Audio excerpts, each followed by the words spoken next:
So if your insurance company tells you that you need to be north or south of a certain box, how do you decide which way to go? Hi, I'm Nika Waters and welcome to the Boat Galley podcast. Today I'm talking about, particularly for East Coast based cruisers, I'm talking about how to think about where you might want to spend hurricane season. Today's episode of the Boat Galley podcast is sponsored by Marine Depot Direct, your source for affordable quality stainless steel hardware. Upgrade your boat with marine-grade stainless steel hardware and accessories like port lights, deck hatches, through hulls, and much more. Make your boat restoration easy and affordable. Use coupon code BG15 for 15% off your first order. MarineDepotDirect.com. Affordable stainless for your boat. Where to spend hurricane season is the question of the ages. This podcast is actually very specifically geared toward U.S. East Coast-based cruisers, because those are the insurance company restrictions that I'm fairly familiar with, since that's my general area so far of cruising. And a lot of insurance companies are placing pretty strict geographic restrictions for the Atlantic hurricane season, which is officially June 1st to November 30th. And a lot of companies will tell boaters that we need to be north of somewhere, typically Cape Hatteras, and south of somewhere. It used to be south of 15 degrees north, but I understand that now it can be more even like 12 degrees north, which is Grenada, for at least some large portion of hurricane season. So what do you choose? How do you choose? If you're looking at Grenada and the Chesapeake Bay, and let's not even talk about the parts that are further north than the Chesapeake Bay, it's not exactly like they're next door to each other. So if you're going to choose being north or south, how do you decide where to actively cruise during hurricane season and stay within your insurance company's restrictions?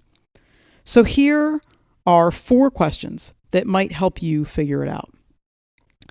Before I get into that, though, I have to let you know or remind you that nowhere is totally safe from hurricanes. Hurricanes have hit inside the box and outside the box historically. You're not free from watching the weather and being aware of that. So even though your insurance company tells you that you're okay if you're outside of this box, that doesn't mean that you don't need to pay close attention to the weather forecasts all the time. And I don't know about you, but I don't want to rely on the insurance company to help me out. I'd rather make sure that I'm safe based on my own feelings on it. And the insurance company is there just as a total backup. Have a plan for weather and for the hurricane and be ready to execute it. So question number 1 is, what do you like? Between weather, parts availability, adventure opportunities, and the extremes of either end of the so-called hurricane box, those are worth checking out. The north coast of South America, for example, is hot and humid, and remote anchorages might be plentiful, but they also might be harder to find because you might not be able to go to some of those places. Boat parts might be more challenging as a general rule to obtain, so if you're looking to do a major refit on your own, then that might be not high on your list of priorities. You will be dealing with different cultures, different foods, possibly different languages and currencies.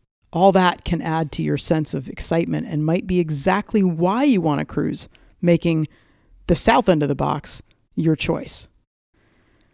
If you're in an anchorage and not in a marina, you might be able to jump off and go for a swim. And if you're farther south, it might be warmer. Scuba diving in Bonaire is amazing. And if Trinidad opens up, boy, for us, that island nation is really hard to resist for so much, from the music to the friendliness of the people, to the food, to the variety of the landscape, to the accessibility and availability of parts. Basically, if you're choosing to be outside the southern end of the box, it gives you access to an incredible variety of cultures and experiences with all the joys and challenges that come with that. The U.S. East Coast, from the Chesapeake north, is, well, it's the United States. You'll be able to obtain parts with relative ease, buy familiar foods, and generally you shouldn't have to struggle with any language barrier. You can also explore cities like Baltimore, Washington, D.C., New York, Boston, Portland, with the comforts of your own home right there with you. You can find lots of private bays to tuck in. You can go from one to the other without too much trouble. Yes, if you're in the Chesapeake, jellyfish can make swimming really tough. Going farther north means you got maybe water that's too cold to swim in. There are hugely massive differences in temperature and geography between the hot, humid, largely flat Chesapeake Bay and rocky, cold, foggy Maine, but it's still the United States with all the pros and cons that brings. So question number 2 then is, what are your future plans? Looking at what your cruising dreams are for the next year or so might help you decide which way to point your bow. It's a lot easier to head to the Panama Canal from Grenada than it is from Maine. If you want to experience a winter in Greenland, you might want to start from Long Island Sound. If you know that you want to explore the Eastern Caribbean during not hurricane season, heading north from Grenada, I can tell you, is a whole lot easier than heading south from the Chesapeake Bay. And if you're in Grenada, you're already there, ready to play. Question number 3, how ready is your boat? Getting to the Caribbean from the U.S. or even the Bahamas starts to involve longer and longer passages. Anchoring is more difficult, either because of the depth or bottom conditions. Even though Maine, I have to say, Maine and its lobster pots and fog, they're super legendary. But taking into account how ready your boat is might dictate whether you're going to be north or south of that hurricane box. And then the last question is, how ready are you?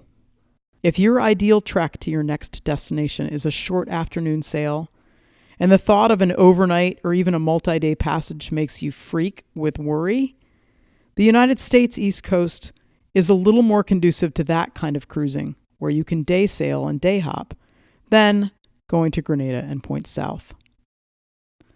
So what are we going to do? Our boat is still currently on the hard in the southern end of the Chesapeake Bay. And yes, at some point we're going to splash. At some point, hopefully very, very soon, we're going to splash. And our plan for this year is to go north.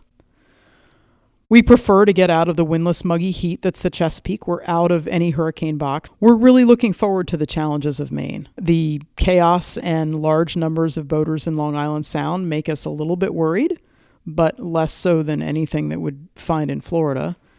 And although my dream really is to sail past the Statue of Liberty, I could see us initially choosing a longer passage direct to Cape Cod to avoid all of that craziness, and then move quickly through Massachusetts and on up to Maine.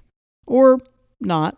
We have family in Fairfield, Connecticut and Boston, Massachusetts who might be a little annoyed with us if we decide that we're skipping them. And the other thing for us is that the boat has gone through a pretty major refit. And it's not done, not by any stretch of the imagination.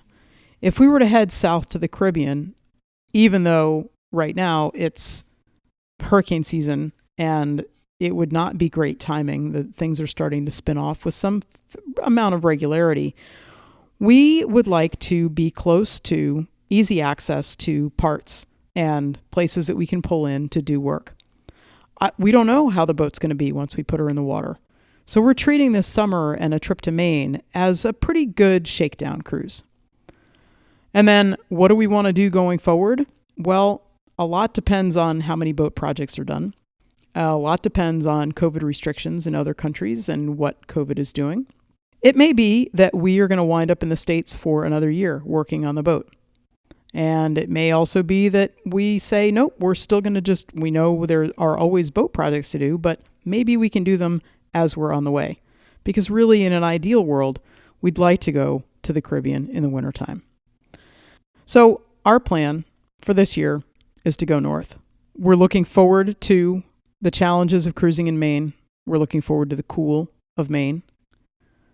Our future plans are up in the air. We really don't know what we're going to be doing in the next year or so because there's so much that is up in the air about it. Our boat isn't particularly ready for a passage to go down to the Caribbean. At least we don't think she is. And we'd be fine with doing a multi-day passage down there, but the other things really make it that Maine is the smarter point to head for this summer. So for us, our hurricane box, we're going to be north. And if you are too, we would love to share an anchorage and talk about how we all made our decisions. Thank you so much for listening to the Boat Galley podcast. We love hearing from our listeners.